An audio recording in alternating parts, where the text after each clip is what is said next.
You're on your way to an island. Yes, another island. Sorry, Melville. Well, it actually used to be a valley between the mountains, but it's mostly flooded now. That probably happened long before the founder came here, though. Another legacy of our ancestors. Do me a favor, will you? Look for another one of the founder's labs. We can't get back into the megastructure without getting to the third site in the north, but I need more information to make more fixes.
Strap in, this is a long one. You may have heard the story of the carpenter who died to redeem humanity's sins.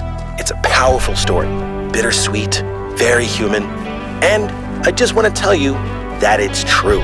He was a real person, and his name was John Carpenter. He was born in the year 1948, and he was the coolest filmmaker to ever walk the earth. From Halloween to The Thing to They Live, the totally underrated In the Mouth of Madness, mind you, he just made classic after classic. All of his movies, really fun, really atmospheric, but also really smart. Even when they were goofy, most directors would kill to have made just one of those movies. And what did he get for it? A big, fat truckload of nothing. Well, less than nothing. The studios, the critics, even the fans, they hated him. The Thing, okay, for example, which is about as perfect a movie as you can make, completely torn to shreds. And his career never really recovered. Every movie after that was a struggle, and after a while, he just got tired of it and quit. He only really came back to movies in his 70s. How many works of genius did we never get because of that? Look, I have a point here. People like Carpenter, people like Alex, they're not always appreciated in their own time. If you just do what's popular, you might never create anything important. Of course, we admire people who did the right thing, who didn't conform, but we only ever admire them after the fact. What matters is to support people when it's difficult.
beginning, before we built New Jerusalem, we used to explore just like this.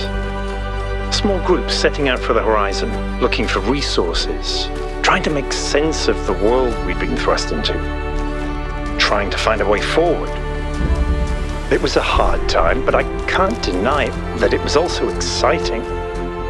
I think it's part of our nature to be wanderers. Our ancestors crossed entire oceans on flimsy wooden boats just to see what else there was.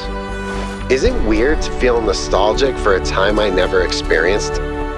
I just think I could have contributed so much more back then. It's not weird, but it wasn't all sunshine. People died. Yemo, Calvin, Isaac. I know, Al. They were family to me. Sorry. I didn't mean to reopen old wounds. It's a legitimate point, but I don't think it invalidates the sense of wonder we felt. That's what kept us going.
There's so much history here that we can't see. The founder must have walked these paths hundreds of times, maybe thousands. Miranda must have stood right where we're standing. This all looks alien to us, but it must have been familiar to them. If this was their home, where are they now? They must be inside the megastructure, waiting for us to pass the test. It's the only thing that makes sense.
One of the most foolish illusions that commonly persist is that nature is a victim and humanity is a perpetrator.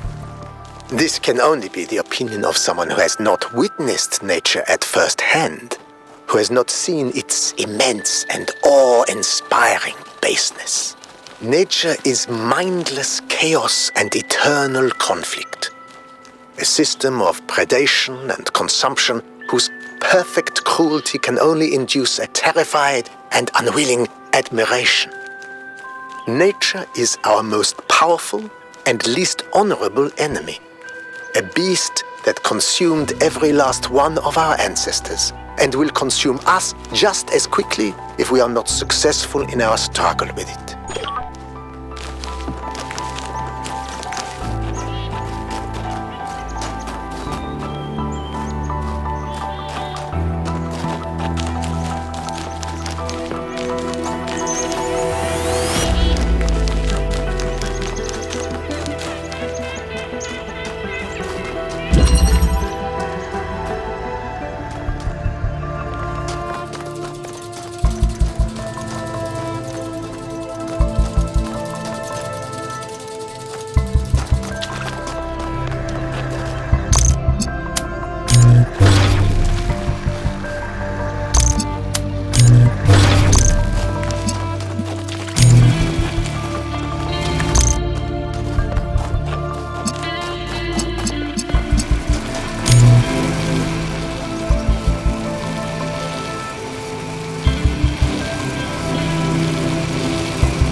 wasn't watching the stream, but well done, 1K. Probably.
Utopia is impossible, but the future that is possible will seem like a dream to those who are alive now.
Melville? What is it now? Why did you upload a picture of your hand? Why do you care that my hand is in the picture? Your hand isn't in the picture, it is the picture. I like it. It's very artistic. Let's stay professional, everyone. It's not right to make fun of Melville's comically absurd inability to take decent pictures. She's a hyper-advanced humanoid machine, not a photographer. You'll pay for this, Byron.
This is where they must have lived.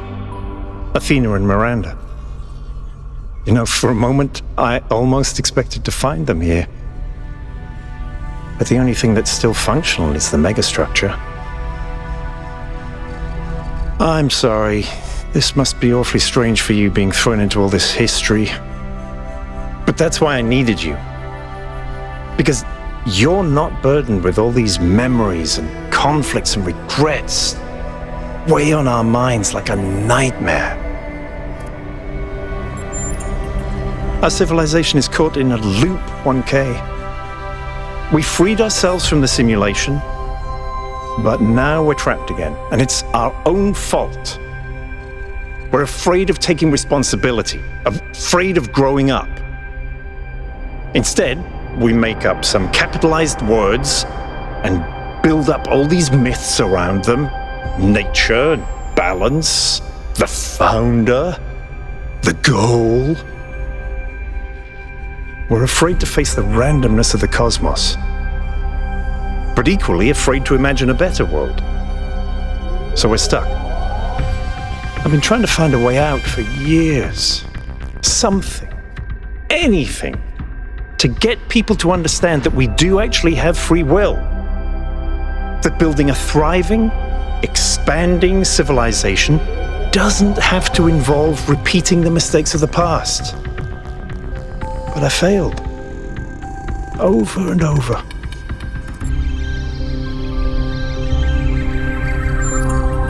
Yes.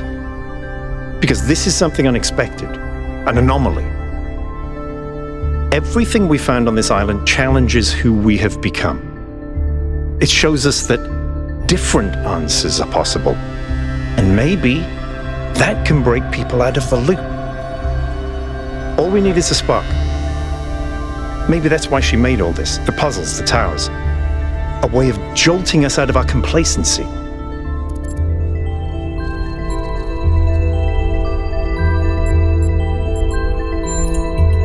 Thank you, 1K. I hope so too. We might be wrong, but let's be optimistic. Now, let's see what else we can find here.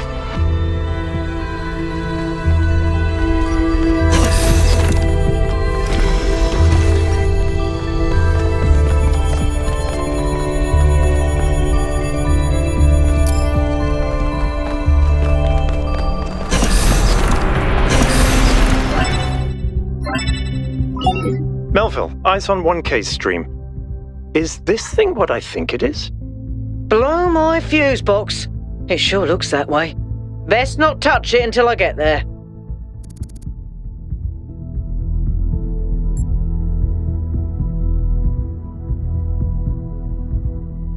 I think it's a somnodrome. It's a sort of analytics tool for processing mental data that Melampus streamed up. But all he ever did was sketch out the theory. As far as I'm aware, he never actually built one. Looks like the founder gave it a go.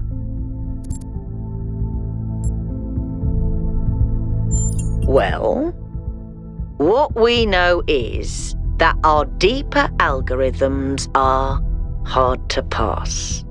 Melampus stipulated that the computational power to interpret them in real time would always be beyond us. But in theory, the somnodrome would interpret that data and loop it directly to our senses. People were hoping to find answers to the big questions by having a conversation with our own subconscious.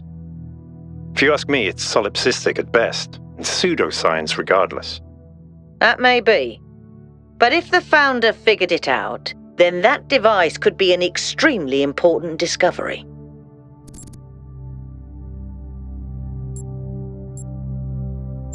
I agree. The data on that device could prove invaluable. Besides, you may have survived all those data stream overloads, but interface with that thing and you're liable to get bricked. Sounds like a plan. Melville, I'm shutting this thing down until you can get here.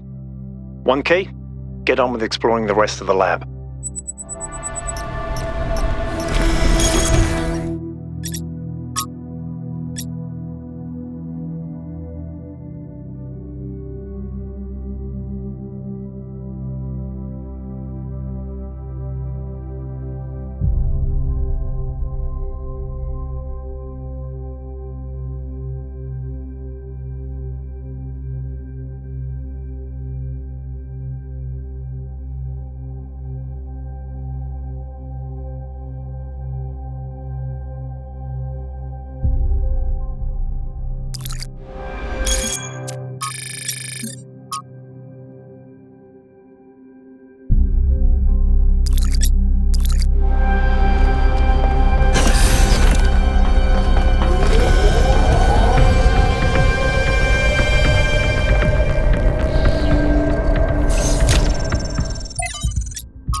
singularity sustained itself longer this time.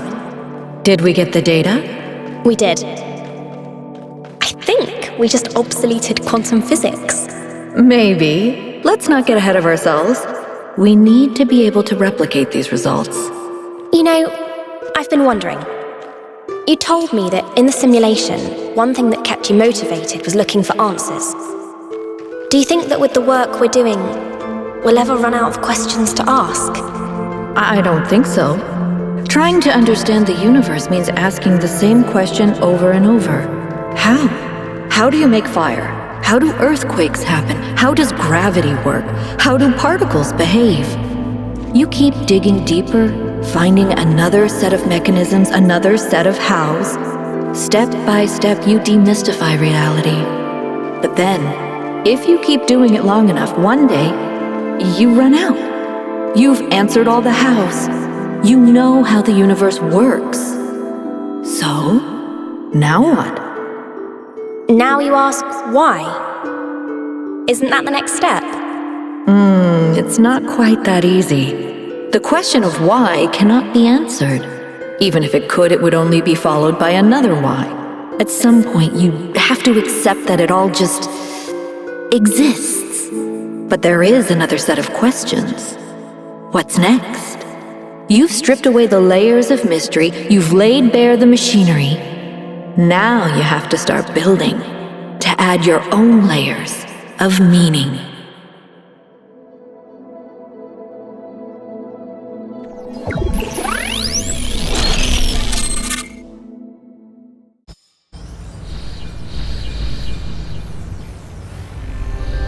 Are you okay? You overloaded again. Yes, I saw. It came through on your stream.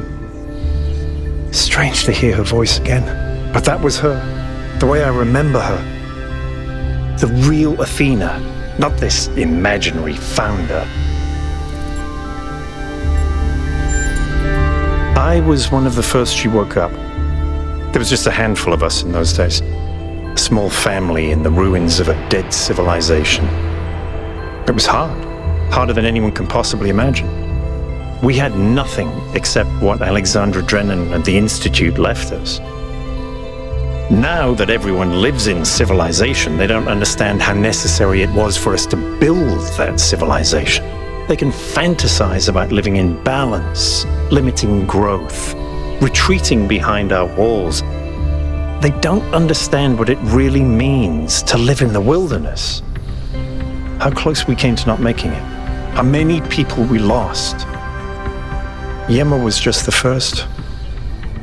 But Athena understood. She believed in humanity. She believed in us. In the inherent value of consciousness. Her dreams were so much bigger. She wanted us to reclaim the earth, to reach for the stars, to build and grow and learn.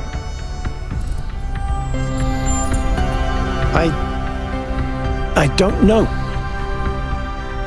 I understand why she became frustrated when the city started thinking more about itself than about the future. It was frustrating for all of us. But we were still fighting for that future together. What I don't understand is why she didn't tell me. If she came here to do all this, why didn't she bring me along?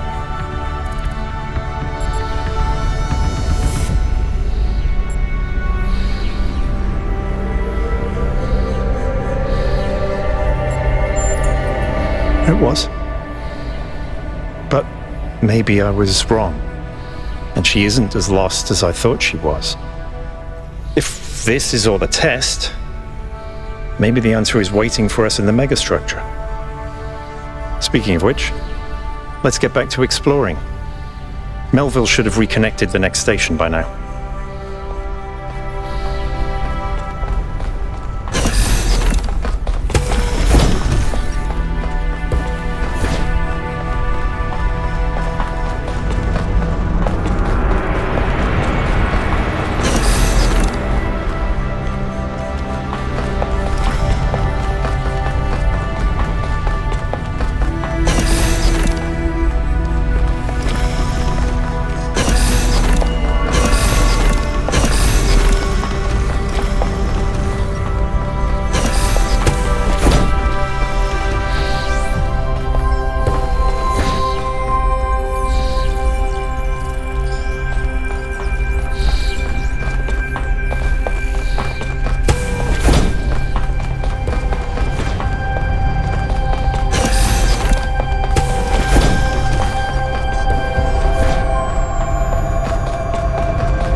your persistence, 1K.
Sometimes it seems the only choices we have are renouncing civilization or mindless expansion. But that's not the only path forward. Embracing deliberate control over nature doesn't have to mean destruction. We are a species of artists and artisans, blessed with the ability to transform the raw material of the cosmos into new and better shapes. Shapes that have meaning. With our technology, we can take this chaotic world, so full of suffering, and turn it into a work of art.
None may know what came first, error or sin, and yet every choice depends on it.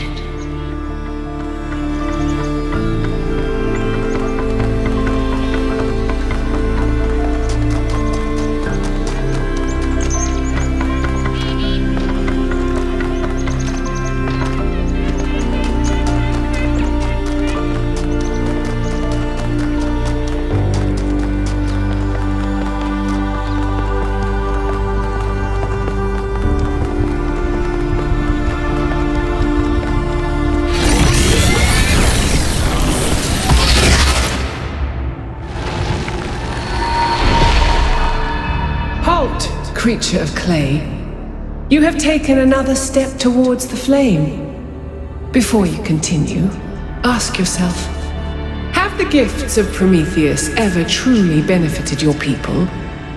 Or have they brought nothing but strife?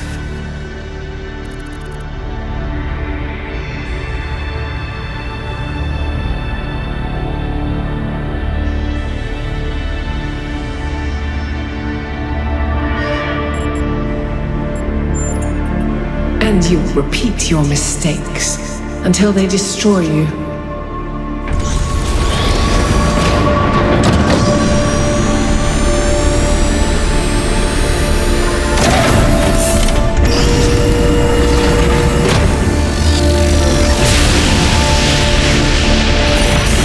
I've been thinking, there's 3 towers per cardinal direction and 3 entities.